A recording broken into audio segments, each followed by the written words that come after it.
Hola chicos, buen día. Seguimos con nuestro trabajo. No sé ustedes, pero yo me siento más animado cada día. Creo que estamos yendo por buen camino.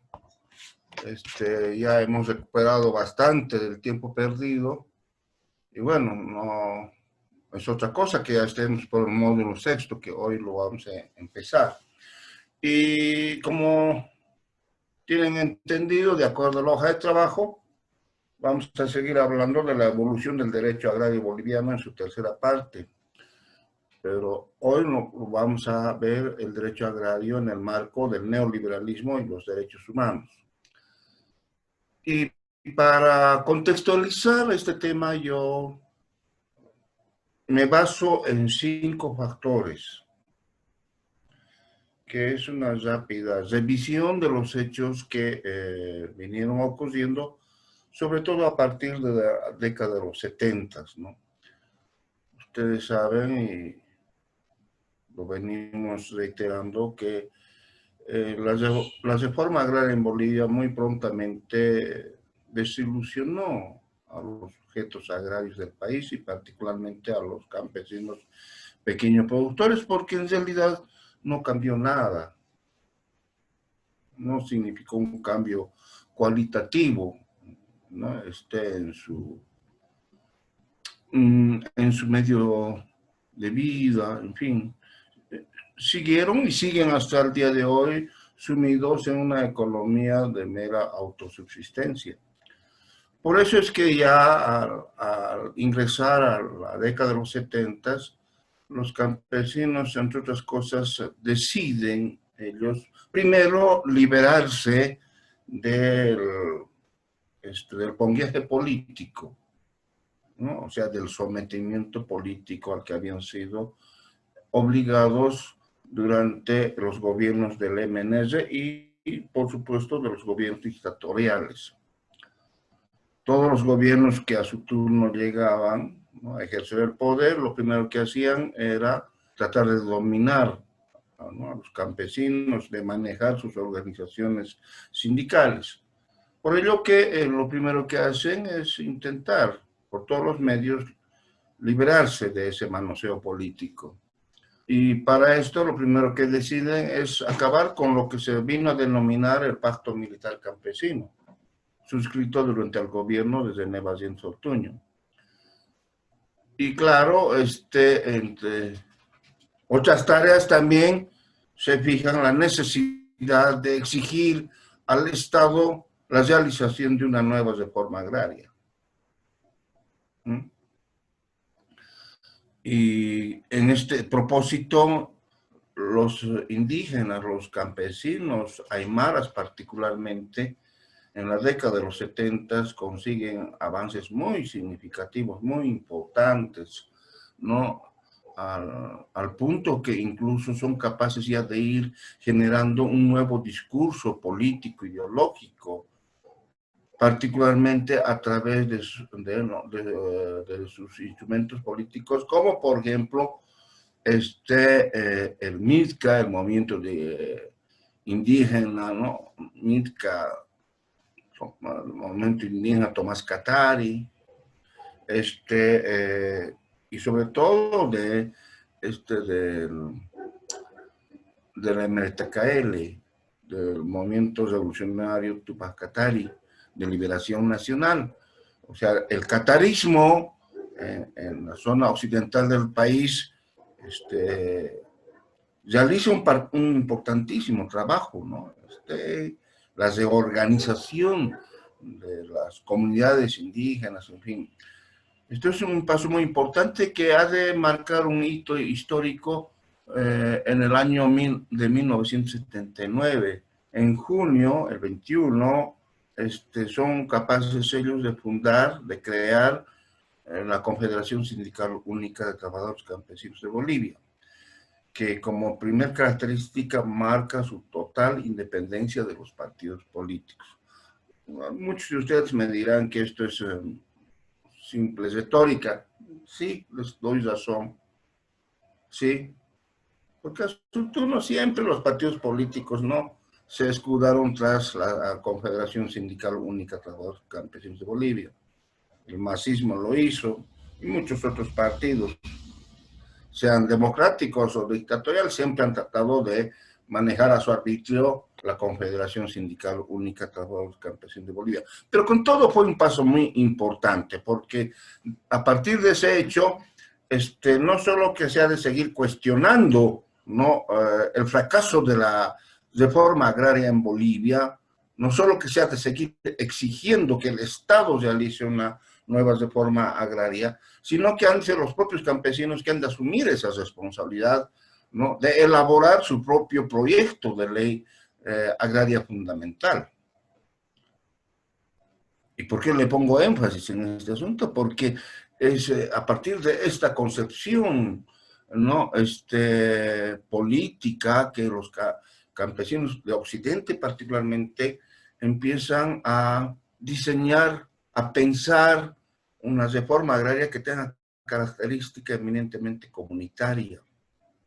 Se plantean que las comunidades deberían ser las comunidades campesinas, indígenas, originarias, como las llamen ustedes, deberían ser sujetas o sujetos históricos en la determinación del modelo de reforma agraria que debería asumir el país.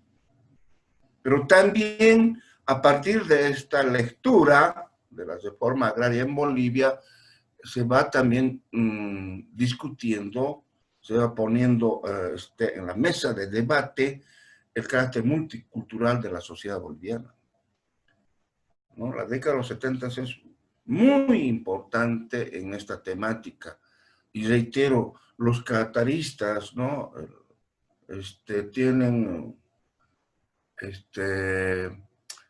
son los que aportan significativamente en esta nueva lectura de la sociedad boliviana. Eso hay que reconocerlo.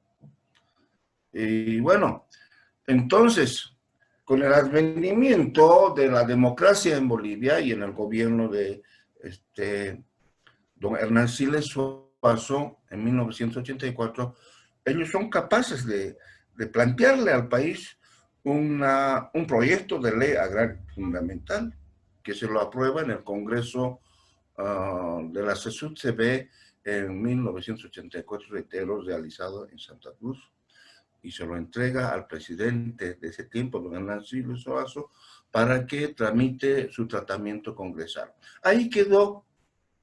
Después nadie más se acordó de este proyecto, ¿eh? Y claro, además porque era inviable. Yo, como un hombre que vivió esos hechos, ¿ah?, que vio de cerca y que estuvo en el debate político, ideológico, ¿no?, de esta temática, debo reconocer que ese proyecto fue una verdadera utopía. Porque, por supuesto, que iba a ser irrealizable, porque se planteaba la transformación del Estado boliviano, ¿no?, la transformación de las estructuras políticas, económicas, sociales, a partir de una reforma agraria. Y eso es irrealizable en cualquier parte del mundo. Al contrario, más bien se tendrá que buscar la transformación político, ideológica, jurídica, económica de un país para luego encaminar una reforma agraria. Esa es la lógica consecuencia. Pero ustedes saben que sin utopía tampoco se hace historia, ¿no? Las utopías son las parteras de la historia, alguien dijo así. ¿Y por qué no tenían derecho a soñar los hermanos campesinos? Por supuesto que tenían derecho a soñar, y lo hicieron para bien. Porque muchas de las cosas que se discutieron en la década de los 70, 80, ahora están plasmadas en la Constitución Política del Estado. Por tanto, no es concesión de nadie, menos de un azul. Es resultado de largas jornadas de lucha, ¿eh? Un segundo factor en esta línea de reflexión, amigos míos, viene a ser la importancia que tuvo y sigue teniendo, y particularmente para nosotros, los movimientos indígenas. Ustedes sabrán, amigos, que la década de los 80 ah, fue tremendamente dramática para la humanidad entera. El mundo cambió. Para bien, para mal, no sé, cambió. Se produjeron hechos importantísimos, como por ejemplo el derrumbe del muro de Berlín, la caída del bloque socialista, quiero decir. ¿eh? Los países capitalistas liderados por Estados Unidos con Reagan o Inglaterra con Margaret Thatcher, colaborados por el Vaticano, el Papa, ¿no? Juan Pablo II, un anticomunista a muerte, se dieron la tarea de, primero, derrumbar el bloque soviético y luego implantar la globalización, la tan famosa globalización desde su lógica capitalista, ¿no? Al igual que el neoliberalismo como un instrumento político ideológico. A partir de los 80 es que en el mundo entero, todo el mundo se ve sacudido, ¿no? Por el tema de la globalización, la apertura de los mercados, de las economías, ¿no? La permisión a que los capitales extranjeros invadan, ¿no es cierto?, nuestros pobres países, que los neoliberales se hagan del poder, se turnen para el ejercicio del gobierno, con las consecuencias que muy bien conocemos. Y claro, la angustia capitalista, viendo que a su frente no tenía absolutamente ningún contendor, no estaban más, no estaba más el bloque socialista, dijeron, esta es la nuestra. Pero lo que no calcularon es que, amigos míos, como si estuvieran esperando simplemente su oportunidad, de pronto emergieron en el mundo entero grandes conflictos étnico-culturales, raciales, grandes movimientos indígenas, reclamando el reconocimiento de sus derechos humanos. ¿eh?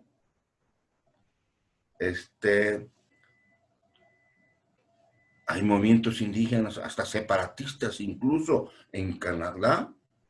Los quebequianos parece que decidieron o pensaron que fue su momento para separarse definitivamente, ¿no? De lo que hoy es Canadá. Ustedes saben lo que ocurrió en la Europa del Este. Países que prácticamente casi desaparecen. Y si no desaparecieron, se fragmentaron en muchos mini estados.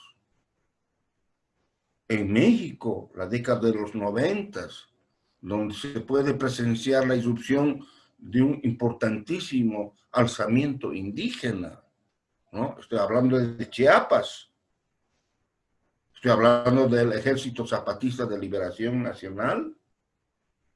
En el Ecuador, un grandioso movimiento indígena que es capaz de deponer a un presidente, colocarlo al suyo para volverlo a deponer. Nuestra Bolivia, que se ve también sacudida por un poderoso movimiento indígena. Estoy hablando por la marcha por la dignidad y el territorio. Una marcha indígena que tuvo la tremenda capacidad de abrir nuestras conciencias, de cambiar nuestra visión de mundo, nuestra visión de país. Y no es casual, pues, amigos míos, aquello de que se utilizó como consigna, la marcha por la dignidad y el territorio.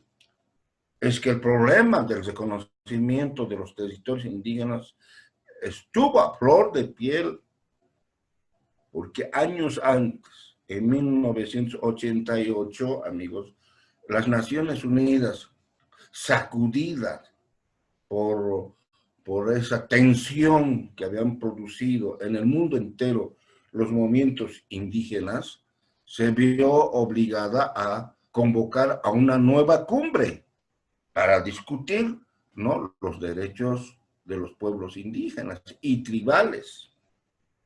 En 1988 se realiza esa convocatoria, nuestra representación asiste, pero ya debo empezar a marcar la diferencia que hubo entre su antecedente, el convenio número 107 de 1957 y el convenio de número 169 de 1988. Enorme diferencia porque, como digo, los que asistieron fueron los genuinos representantes de los pueblos, comunidades indígenas de nuestro país a exponer, ¿no?, su visión de vida, a exponer sus derechos y a exigir que se respeten esos derechos. Todo aquello, por supuesto, que ha de influir poderosamente ya en los indígenas del Oriente. Y ha de ser un importante ingrediente, ¿no?, que ha de alimentar esa marcha por la dignidad y el territorio. Y esta es una marcha histórica que tuvo la capacidad de llegar, pues, hasta La Paz después de 30 días de marcha. Y yo les hablo con conocimiento de causa, mis queridos amigos. Un poco que yo vengo a contarles mis propias experiencias, porque estuve yo en esa marcha, acompañando a nuestros hermanos guaraníes de Chuquisaca. Estuve marchando desde Sapechu hasta Caranavi. Yo conozco.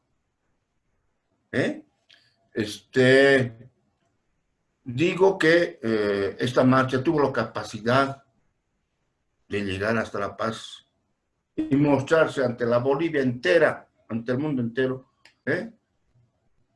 los genuinos indígenas del oriente boliviano. Claro, yo pondero que hayan llegado porque ustedes sabrán que la marcha por el Timis, por ejemplo, tuvo la desgracia, ¿no?, de ser interrumpida por las hordas represivas del masismo, ¿no? Recuerden los tristes episodios de Chaparina, con muertos, masacrados, presos. Eso no ocurrió con la marcha por la dignidad del territorio. Jaime Paz, que estuvo presidente en ese tiempo, fue mucho más inteligente que el que hace tiempito escapó del país, porque él fue a darse encuentro a Yolosa para ponerse de acuerdo en los temas que estaban planteando. Y claro, uno de ellos fue el respeto a su territorio. Uno de ellos fue lo que hoy está en la Constitución, tierra-territorio, ¿no? El respeto de la biodiversidad, del medio ambiente, ¿no? El respeto de sus recursos naturales, renovables. Todo ello que hoy estamos empezando a estudiar. Y claro, la llegada de los indígenas por la marcha, o sea, por la dignidad del territorio, fue toda una fiesta en La Paz. Todo el mundo bailó de alegría, a la inversa de lo que ocurrió por la marcha por el Tignis, donde todos acabamos maldiciendo nuestra suerte por todo lo que había ocurrido. Entonces, amigos, este movimiento indígena, que todavía no ha concluido en Bolivia, ¿me entienden? Hoy es un soporte importantísimo en la evolución del derecho agrario boliviano. Porque claro, esos derechos reclamados hoy están en el ámbito del derecho agrario. Y volvemos a decir que los derechos humanos económicos y sociales, son los pilares fundamentales sobre los que se sostiene nuestro derecho agrario. Pero esos pilares los construyeron nuestros hermanos indígenas. Por eso, antes que meterlos bala antes que encarcelarlos, yo quiera que alguna vez hayan escuchado este reconocimiento. Pero con ustedes comparto esta reflexión. Dice, abro comillas, los hombres y mujeres sin más poder que el de la tierra son los guardianes a los que tenemos la obligación ética de rendir homenaje, acompañándolos en esta lucha, porque como todo buen guardián, son los únicos que están en vigilia mientras los demás dormimos, y son los únicos que están listos para despertar a los demás. Son el ángel de la historia del que nos hablaba hace ya mucho tiempo atrás Walter Benjamin. Acabo yo esta referencia a los movimientos indígenas, a este tercer factor, invocándoles a que no olvidemos, ¿no?, de la importancia que tuvo esa marcha por la dignidad del territorio, la importancia que tienen los movimientos indígenas, porque como dice Walter Benjamin, mientras nosotros plácidamente estamos durmiendo, son los que están controlando lo que pasa con nuestro medio ambiente, con nuestros recursos naturales, ¿eh?, con nuestra biodiversidad. Tal cual ocurrió, amigos, con el TIMNIS, pues ahí está. Los del TIMNIS para mí son nuestros ángeles de la guardia, así se llama. Entonces, entramos a un tercer factor. Y ya hemos empezado a hablar de convenios y tratados internacionales. Y yo debo expresar mi satisfacción, amigos, porque al estar revisando los trabajos, he encontrado que muchos de ustedes ya le están prestando atención a los tratados y convenios internacionales. Déjenme decirles otra vez que esto es muy importante en la formación profesional de un abogado, de una abogada. En cualquier materia, en materia constitucional, en materia penal, en materia familiar, en materia agraria, en materia de recursos naturales, en fin.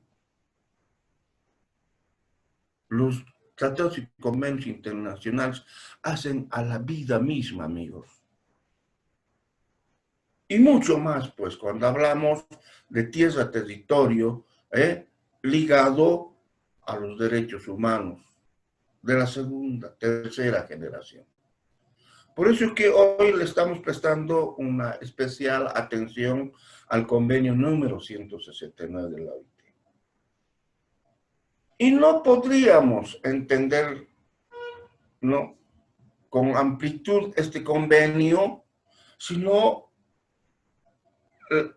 hacemos una mirada retrospectiva a lo que fue su precedente, su antecesor, el convenio número 107 de 1957.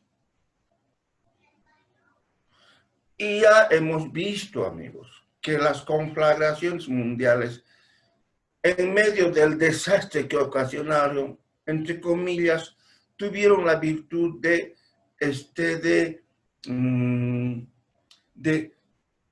visibilizar los derechos humanos.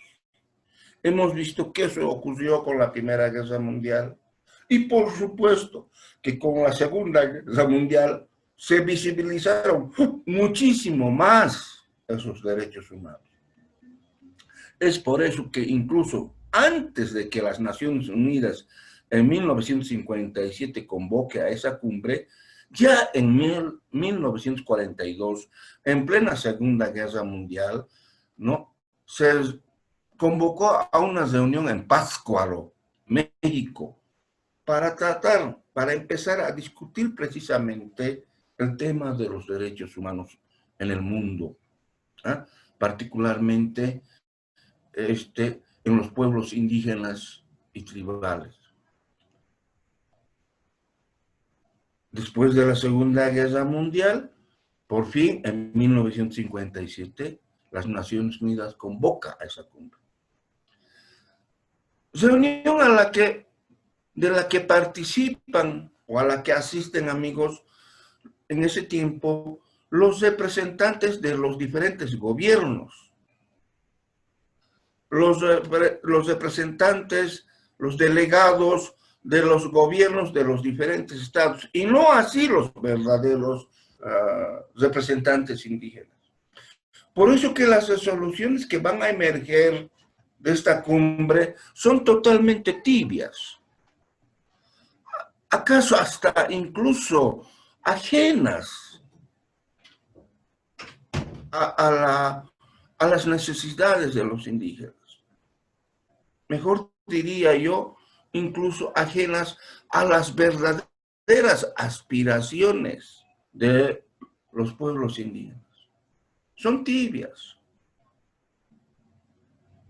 Podemos, por tanto, calificar de que son resoluciones asistencialistas, meramente asistencialistas, integracionistas y asimilacionistas. Porque, claro, entre otras resoluciones, ese convenio número 107 recomienda a los gobiernos signatarios, a los que suscribieron ese convenio, a que desde sus gobiernos, desde los estados, se atienda, se creen entidades administrativas que se ocupen, ¿no?, de atender las necesidades de sus pueblos indígenas. Asistencialismo puro, ¿no?, que se traducía en otorgarles de cuando en cuando 2, 3, 4, 5 palas, picos o un poco de alimentos, semillas, y pare de contar. En Bolivia se creó el Instituto Indigenista Boliviano, una entidad meramente burocrática, tal cual hacía Evo Morales con su Bolivia, ¿cómo es? Bolivia cambia, Evo cumple, mero asistencialismo. Como diría alguien, expresión de la ideología de la limosna. Te portas bien, me alabas, tienes esto. Si estás en mi contra, no tienes nada. Eso fue. Y eso es asistencialismo. Para mí, no es otra cosa que la ideología de la limosna. Si me apoyas, tienes tu cachita, con pasto sintético. Y si no, no tienes nada. Fueron resoluciones meramente integracionistas, porque se recomendó que los diferentes estados deberían integrarlos a los indígenas hacia las culturas dominantes, que deberían asimilarlos hacia la cultura dominante. En otras palabras, que deberían intentar homogeneizar sus sociedades. Y en Bolivia el MNS se ocupó de aquello. El MNS, vía su reforma agraria, intentó la homogeneización de la reforma agraria a través de la escuela rural, a través de la castellanización de los niños.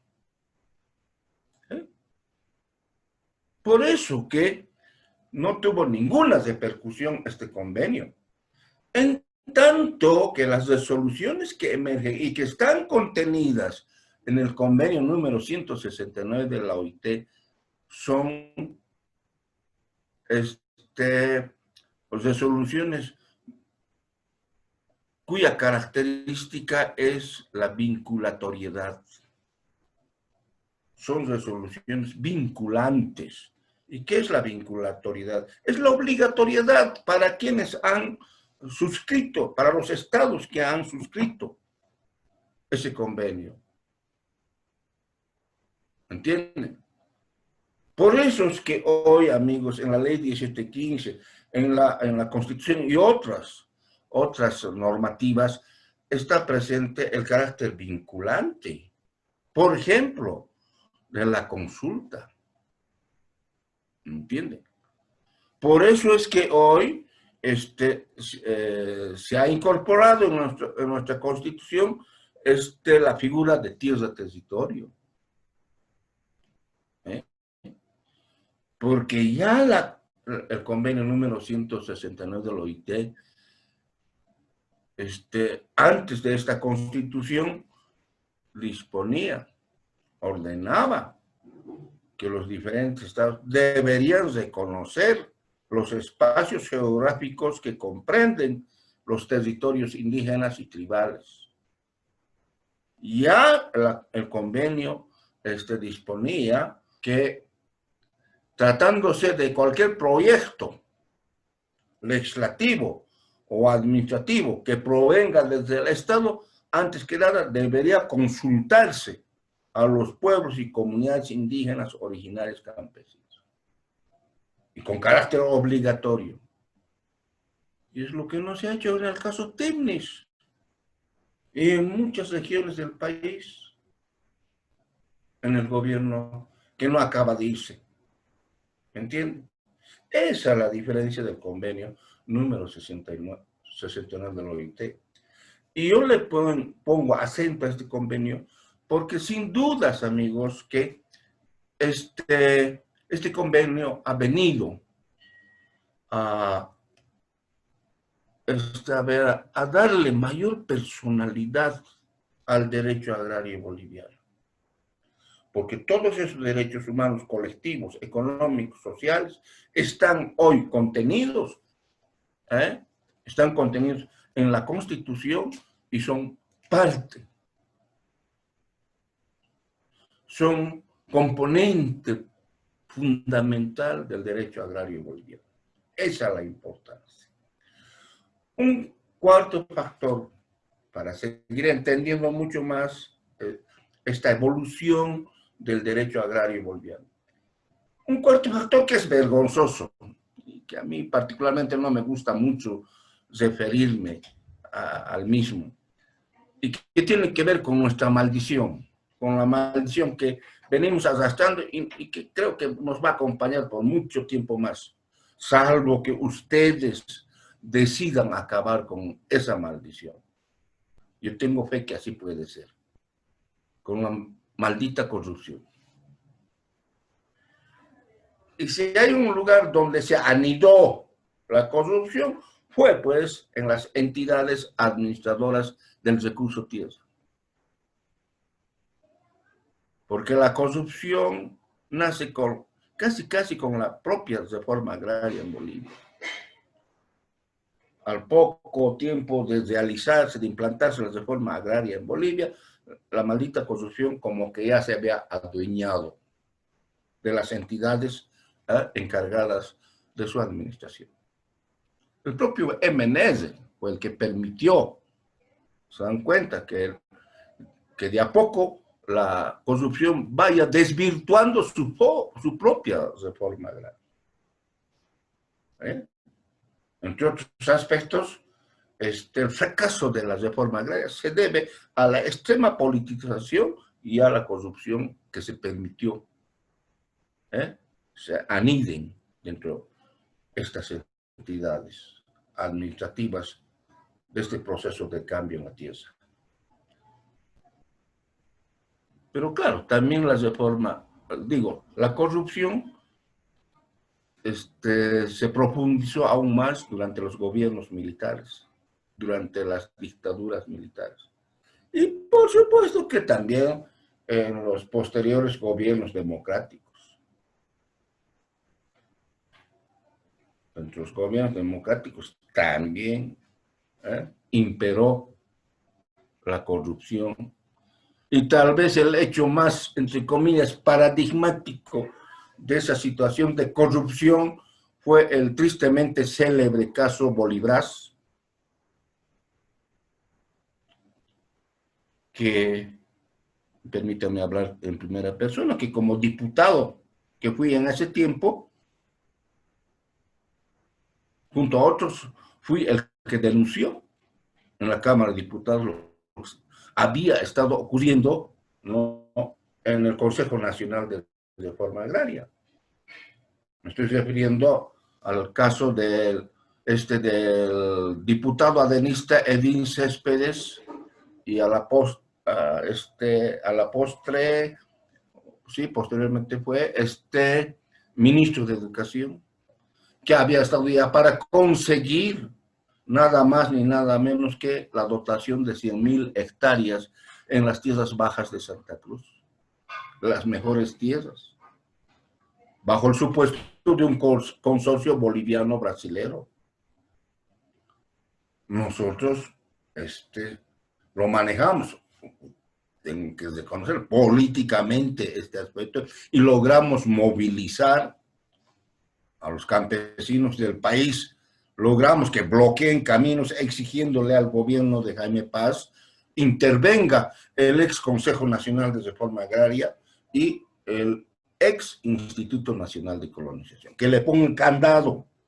Entre tanto se realiza una inventariación técnico-jurídica, si usted quiere una cuantificación técnico-jurídica de todo cuanto había venido ocurriendo en el tema tierra. El decreto fue por 120 días, pero 120 días que fueron totalmente insuficientes. La intervención duró años. Y claro, ¿cómo que se iba a arreglar? ¿Cómo que se iba a inventariar o cuantificar, ¿no?, una situación de tremenda corrupción que se había generado a lo largo de años y años? Por tanto, amigos, la intervención duró bastante tiempo. Pero durante ese tiempo, y ya respaldados por el convenio número 169 de la OIT, cuyos preceptos principales, fundamentales, ya habían sido incorporados en las reformas que se realizaron a la Constitución de 1967, a la anterior Constitución, ¿no? Con ese respaldo se pensó y se trabajó en la elaboración de un proyecto de ley agraria, que esté ley destinada, que esté a poner orden en el Servicio Nacional de Reforma Agraria. Porque claro, sepan ustedes, amigos, que por procedimiento constitucional, ningún tratado o convenio internacional de manera mecánica tiene vigencia en el país si no pasa por la revisión congresal, si no pasa por la revisión legislativa. Y desde el momento en que goza de su revisión legislativa, desde el momento en que se declara la compatibilidad con la Constitución vigente, los gobiernos tienen la obligación de introducir en la Constitución de esos mandatos contenidos en el convenio número 169 de la OIT. Y eso se hizo en la reforma a la Constitución de 1994-1995. Eso es lo que se hizo. Durante el gobierno de Gonzalo Sánchez de Lozada se convocó a una reforma constitucional, ¿no?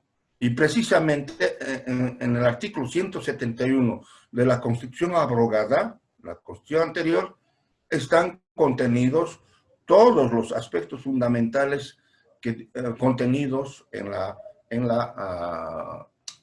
el convenio número 169 de la OIT. Algunos le llaman irónicamente el superartículo 171 de la Constitución de 1967.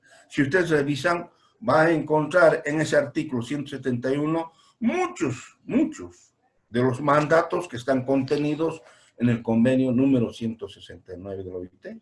Como por ejemplo, cuando dice que se reconoce, respeta y garantizan los derechos económicos, sociales y culturales de los pueblos y comunidades, especialmente en lo que respecta a sus tierras de comunidades indígenas. Y vean, en la Constitución se incorpora esta denominación de tierras comunitarias de origen. Y claro, porque no se podía todavía hablar, ¿no?, como ahora se lo hace en la Constitución vigente, de tierra de territorio. Se acuña, el legislador acuña esa denominación, ¿no?, en reconocimiento a los espacios geográficos que ancestralmente han utilizado los indígenas como hábitats donde se han desarrollado generación tras generación. En ese superartículo 171 también se reconoce el derecho que tienen las comunidades indígenas, originarias, campesinas, a ejercer su justicia comunitaria, tal cual, bajo otros denominativos, y tal vez de manera más confusa, hoy está contenida, ¿no?, la justicia comunitaria en la Constitución. Se reconoce el derecho que tienen a defender sus instituciones. En fin, todo lo más importante está o ya estuvo en la Constitución de 1967. Por tanto, con este respaldo constitucional, estuvo mucho más que allanado el camino para pensar en una reforma constitucional. Por eso es que se reforma. Y con esa base, por supuesto, que se pudo trabajar en la elaboración de la ley número 1715, de la ley coloquialmente denominada INSA, la ley INSA, o la ley del Servicio Nacional de Reforma Agraria. Esta ley, que a partir de este momento es amiga inseparable de ustedes, porque tenemos que estudiar esta ley. Por eso aprovecho la oportunidad para decirles, adquieran, consíganse la edición que contenga la ley 1715, modificada por la ley 3545, y que además contenga su reglamento. Porque, chicos, de aquí a corto tiempo vamos a ver ya en lo que respecta a procedimientos, vamos a ver el tema de la afectación de la propiedad agraria. Vamos a hablar de la expropiación y de la reversión de tierras. Y toda esa temática está en su reglamento. ¿Se entiende? Entonces, amigos, con ese basamento constitucional es que se pudo avanzar en la elaboración de esta ley hasta que finalmente se promulga el 18 de octubre de 1996. Una ley que ha dividido aguas. Inicialmente, no sé si ahora todavía hay esa sensación, pero en el tiempo de su debate, de su discusión y promulgación, amigos, como que dividió las aguas.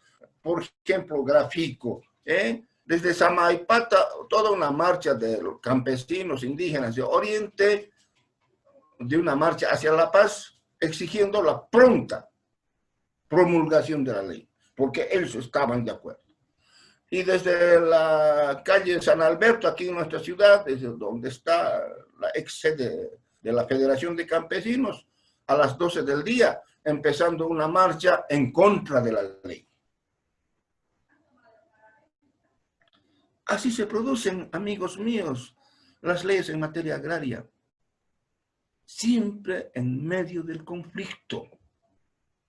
Es que el tema agrario es tremendamente sensible. Y nuestros políticos corruptos, los más, no tienen el tino suficiente, no tienen la sabiduría suficiente como para entender el carácter humano de la problemática agraria. Se dejan llevar más por los intereses personales, grupales, o regionales, por los intereses mezquinos.